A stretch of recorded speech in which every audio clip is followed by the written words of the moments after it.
wow, this year has already given us some true crime stories, right? I mean, ones that are just unbelievable, but tragically real.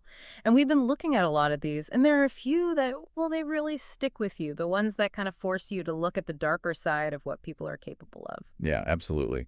And it's important to go beyond just the headlines, don't you think? Peel back the layers and really try to understand what happened. And maybe, just maybe, get some insight into the why. Exactly. It's like we're sharing what we've found, but in a way that makes it manageable, you know? Yeah. Giving you the key details and perspectives without overwhelming you. Like, we've looked at a lot of in-depth stuff, videos, articles, all that to piece these stories together. So be prepared, because we're going to encounter shocking twists, heartbreaking betrayals, and moments that'll leave you with some serious questions. Let's start with a case that shook a small town in Oregon. Kaylee Sawyer. It's a tough one. So Kaylee was 23, working as a dental assistant, going to college, full of life. She was also a descendant of the Cheyenne River Sioux tribe, which adds another layer to this story. It was July 2016. She was out for a bachelorette party with friends, having a good time. But after her boyfriend Cameron picked her up, things went south. They got into an argument, and Kaylee decided to walk off just to cool down. And when Karen realized she hadn't come home, he was obviously frantic. He started looking for her everywhere, even called 911 the next day. You could hear the worry in his voice. He told them about the argument, how her phone was off, and the fact that Kaylee had epilepsy, which was well managed with medication. That made it even more strange, right? Like, she wasn't the type to just disappear. Yeah, and that's when this story takes a very dark turn. A few days later, there's this rookie police officer, Lara, and her husband, Edwin Lara, who worked as a security guard at the local community college. He confesses to her that he accidentally hit a woman with a security vehicle. Panicked, he hid the body. It's hard to imagine making that call, right? To report your own husband. So investigators search their place and find a trash bag in Lara's shed. Inside, women's belongings, a green purse soaked in blood, and an ID belonging to Kaylee Sawyer. They also found bloody hair, blonde hair, and a rock, also covered in blood. It's chilling, like piecing together a puzzle you wish you never started. And here's where it gets even creepier. Leaning against the wall in that same shed was Lara's college psychology project. It was about the railroad killer, a serial killer from the 90s. But Lara's project, it was altered. He had used red paint to imitate blood spatter, handprints, even included graphic images of victims. It's chilling. And knowing that the railroad killer often used whatever he could find as a weapon, including rocks, it's terrifying. Absolutely. And there was more. Lara had shown nude photos of himself and his mistress to colleagues, and there were rumors he had a fascination with, well, dead bodies.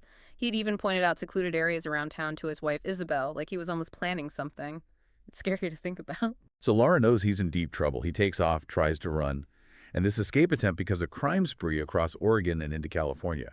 First, he carjacks this 19-year-old, Andrea May, in Salem, forces her to drive, and during this, he brags about killing someone, Kaylee. He's almost proud of it, which is just sickening. Right. He holds Andrea hostage for hours, even handcuffs her in a motel room, makes her pretend to be his girlfriend. It's just bizarre.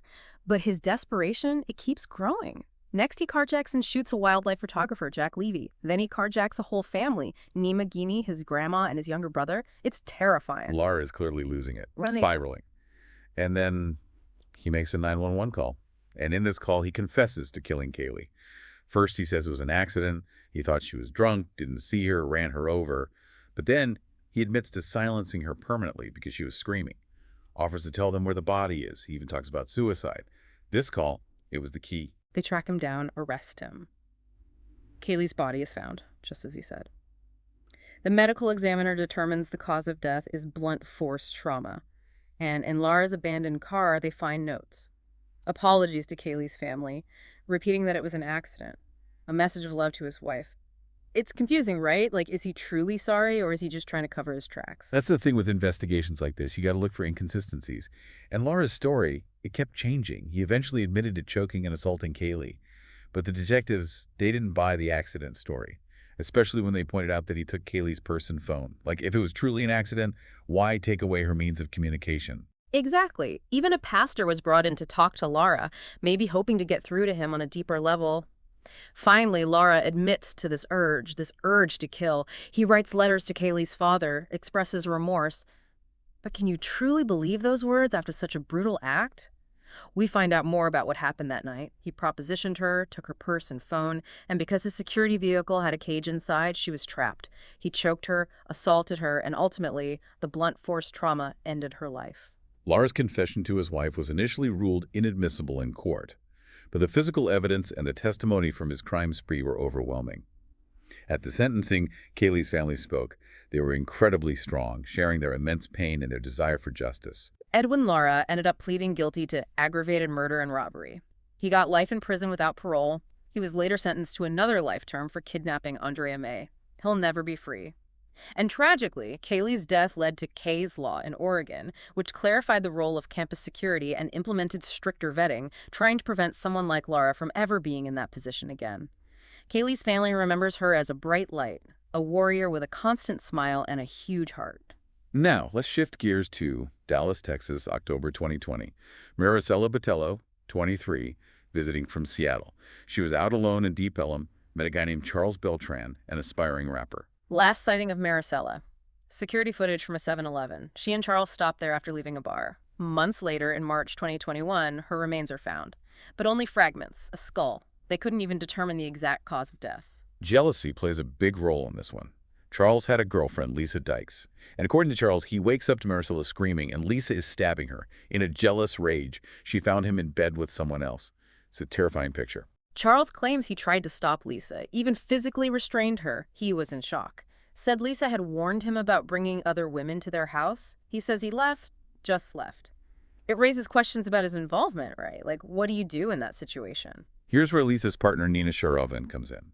Lisa and Nina allegedly cleaned the house, got rid of the evidence, disposed of Marisela's body. Phone records place all four of them at the house that morning. And even with the cleanup attempt, investigators found blood under the carpet, matched Marisela's DNA, hair in the trunk of their shared car, also Marisela's. It's like they didn't just try to hide it locally. They fled the country, went to Florida, then Cambodia.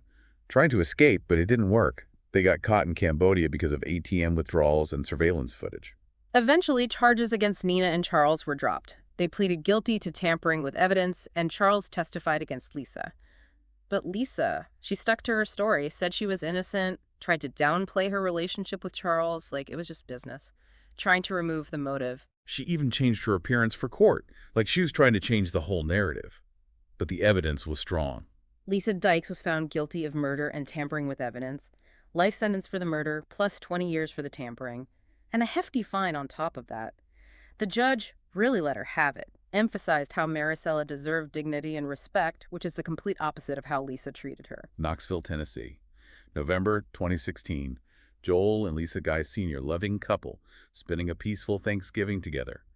No idea what their son was about to do to them. 2 days later, the scene at their home is a nightmare. Scattered body parts, overwhelming smell of chemicals, Lisa's head severed, boiling in a pot on the stove. Their son, Joel Michael Guy Jr., is the only one left. They even find a meat grinder in his car. It's beyond disturbing. They find a notebook, too, labeled the Book of Premeditation. It had checklists, plans, how to do it, how to dispose of the bodies, lists of things like gloves, a blender, a grinder, steps to clean up, to burn the house down. It was all laid out. And there's CCTV footage of him buying chemicals before it happened, and his internet searches, all about disposing of chemicals. It was a plan to make it look like his father did it, clean up, and burn the evidence. Saturday, November 26th. That's when it happened. He attacked his father, Joel Sr., upstairs, stabbed him over 40 times. When Lisa came home, he attacked her too. Over 30 stab wounds. Then he put her severed head in a pot, put it on the stove to boil. And he went to Walmart, bought bandages for a cut he got during the attack, bought more chemicals, all while his parents' bodies were there. Lisa's elderly mother died soon after hearing the news. Can you imagine that? It affected everyone. Lisa's brother talked about how heartbroken their mother was, how their whole world was shattered. And Joel Jr., he pleaded not guilty, despite all the evidence. It makes you wonder, what was the motive? Why? The prosecution said it was money. Joel Jr. depended on his parents for everything. They were going to cut him off financially. They had a $500,000 life insurance policy. He probably thought he'd get it all. Joel Sr. was planning to tell him during Christmas they were getting a new place, going to start their retirement. Joel Jr.'s half-sister even remembered seeing those blue containers, the ones they found the remains in his car at Thanksgiving. During the trial, they showed the footage from Walmart. Him buying bandages hours after the murders. His fingerprints were everywhere. The smell at the house was horrific. And through it all, Joel Jr. was emotionless, except for when his former roommate testified, described him as awkward, withdrawn. In the end, he didn't even testify. Guilty on all counts. First-degree murder, abuse of a corpse. He got 124 years, no parole until 2136. It was a brutal, calculated act of betrayal. Let's go to Atlanta, Georgia. Tex and Diane McIver. Wealthy couple, September 2016. They had it all. A fancy condo, a big ranch, a huge diamond ring. But something wasn't right. There was tension, especially about Diane's will and her godson, Austin. Emails showed arguments about the ranch. Diane didn't want to leave her part to Tex. She made a new will in 2015, and Tex wasn't happy. Even in a seemingly perfect marriage, money and family can cause huge problems. It's like those tensions were bubbling under the surface. A few months before, a witness, Danny Joe Carter, saw them arguing about Austin, their godson, who had burned his finger. Tex pushed Diane out of their bedroom. It's a red flag, right? The weekend Diane died, they were at the ranch with Danny. They went to dinner. Danny drove them home. He wasn't drinking. About 25 minutes in, they went through what Tex called a dangerous neighborhood. Tex woke up and asked for his gun, said his office had been broken into, mentioned the Black Lives Matter protests. Tex said Diane got the gun from the console, wrapped in a bag, and gave it to him. He laid back down, fell asleep. Then Danny stopped the car, and Tex claims the gun went off accidentally. Shot Diane in the back. Danny didn't even know what happened at first. It was that quick. They rushed Diane to the hospital, but she died during surgery. She apparently said it was an accident. But a nurse overheard Tex telling Danny what to say to the police. That's suspicious. And Tex was strangely calm after Diane died. He quickly arranged estate sales and kept a pistol, even though he was supposed to surrender all his guns. They looked at the gun, a Smith & Wesson .38. If the hammer was cocked, it would have gone off easily, maybe an accident. But if not, it would have taken a lot of force.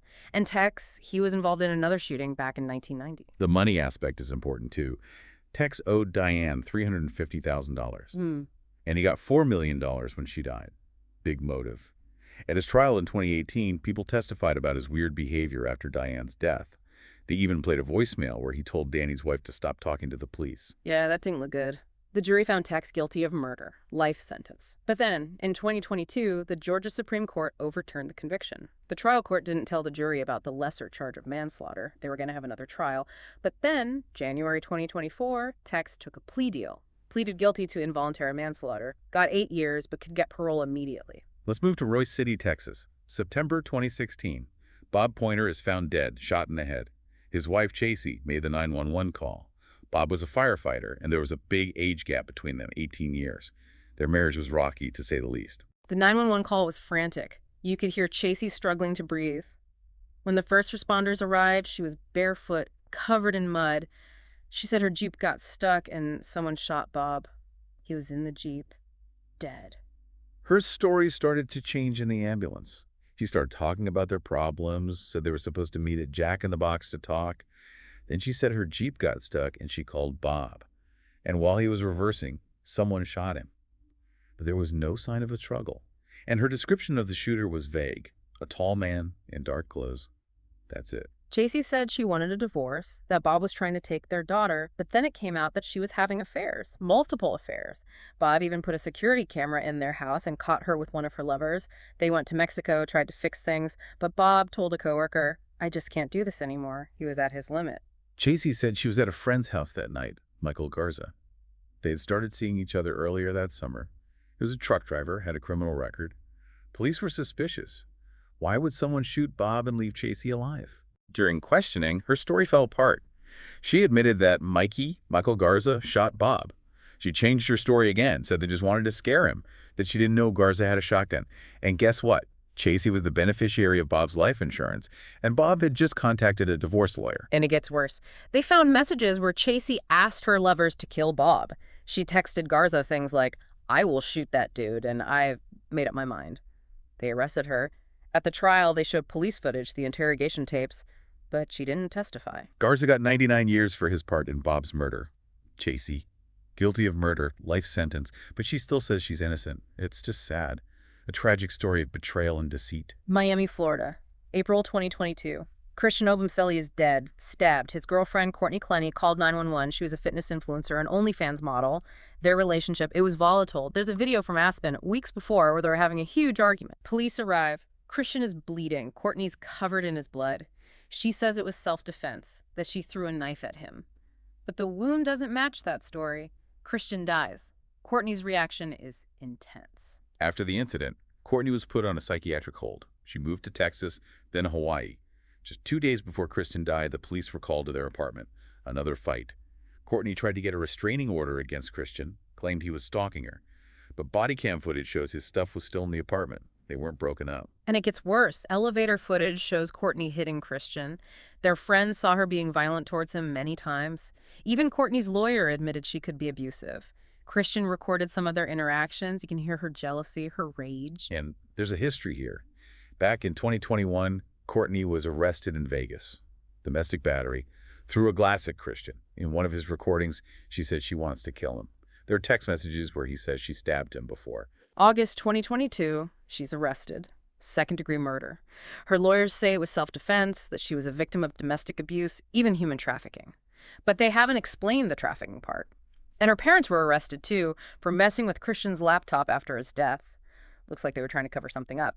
Courtney's in jail, no bond, waiting for her trial. Dayton, Oregon, August 2018. Megan Cordy, a 27-year-old esthetician, disappears. Her mother, Jennifer Weathers, also known as Jennifer Jagger, calls 911, says they had an argument and Megan is gone. They were coming home from a wedding the night before, got into it about who would drive. Jennifer wanted to keep partying. Megan was being responsible, especially because she had a breathalyzer in her car from a DUI. Jennifer ended up driving. Before the wedding, a store clerk saw Megan. Everything seemed normal. But at the reception, Jennifer was drinking a lot while Megan was sober. Around 10:30, Megan's daughter, Gia, was getting tired, so Megan wanted to go. Another argument started in the car. Megan called her boyfriend, Brendan, asked for a ride. He couldn't, had work the next day. But he heard the fight on the phone. Jennifer's story. Megan jumped out of the car while they were driving. Slow speed, she said, like 5 miles per hour. But on a dark road, and guess what? Megan's shoes, purse, phone, all in the front seat. Wouldn't you take those if you were jumping out of a car? Jennifer said she looked for Megan for 2 hours, but didn't ask anyone at the wedding or nearby houses. And Megan didn't show up for work. Red flags everywhere. When they checked the car, they found blonde hair pulled out, like there's a fight. They gave Jennifer a polygraph, but the results were unclear. She said she took muscle relaxants. Her answers were inconsistent. She was supposed to do another one, but she postponed it and never went back. Then they found Megan's body 9 miles away. Blunt force trauma. Like she hits something at high speed, way faster than 5 miles per hour. And here's the heartbreaking part. Megan's 3-year-old daughter, Gia, told the police that Megan got out of the front seat, got back in the back, and then jumped out on the freeway. That's not what Jennifer said at all. They charged her with DUI and reckless endangerment. She pleaded guilty, got jail time, and a no-contact order with Gia.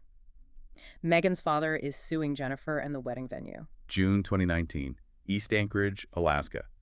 Timothy Hoffman's daughter, Cynthia, known as Cece, is missing. She was 19, had learning disabilities. She told her family she was going to the movies, but never came home. Timothy knew something was wrong, but the police said to wait 24 hours. Cece's friend, Angela, later revealed to be Denali Bremer, said she dropped Cece off at Polar Bear Park.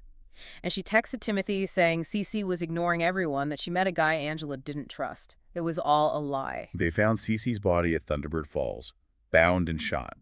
Denali confessed to her mom, Nicole, that her friend Anthony, real name Caden McIntosh, shot Cece. Denali and Caden made up a story about smoking weed, going to the falls, duct taping each other, and then Caden shot Cece because she was going to call the police. Denali said Caden took her gun. But they found Denali's texts and pictures she sent to someone named Tyler during the murder. Tyler turned out to be Darren Schill Miller from Indiana, a catfish. He offered Denali $9 million to kill someone and send proof. Denali agreed. She got 4 friends involved, including Caden and Caleb Leland. They chose Cece, probably because of her disabilities, and Tyler approved. Caleb even gave them his car for $500,000 of the money. They lured Cece to the falls and... There was no $9 million. Darren even tried to blackmail Denali afterwards. Denali eventually confessed on Snapchat. Caleb Leland pleaded guilty. Denali and Darren got 99 years each. Caden's still waiting for his trial. It's a tragic case of online manipulation. Cece's mom talked about the terrible consequences of her daughter's actions. The community was devastated. These stories are all so different, but they show the same thing. How fragile trust is and how cruel people can be. We hope this deep dive gave you a better understanding of these cases. The truth is often much more complicated than the headlines. It makes you wonder, how can we prevent people like this from being in positions of power? And how easily can a normal meeting turn violent? What signs do we miss? What makes someone betray their own family like that? How can we know what someone's intentions really are, even with evidence? How often are the people we love capable of lying to us? What are the signs of a toxic relationship, and why is it so hard to leave? Can accidents really be accidents, or is there more to the story? And how can we protect people online, especially those who are vulnerable? Thank you for listening. We'll continue to explore these important stories and try to make sense of the world around us.